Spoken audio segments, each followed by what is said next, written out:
ইহ বরকা ভাল এবার আরো বিয়া করো ইহ না তো তারপর একটা বিয়া গীত সুন্দর হবে গীত এ রে তার বড় গেলা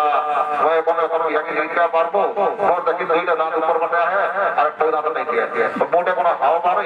ফকুস কোনো কথা নাই পারে খালি হাওয়াটাই মারে এ নানি তো খাওয়া সুন্দর দিয়ে বড় তো বড় সুন্দর শুই না সুন্দর টাকা দুই গ্লাস দিলা গীত গাই দিলা এইটা একটা গীত গাই না নানি এ রে কালো বড় গেলা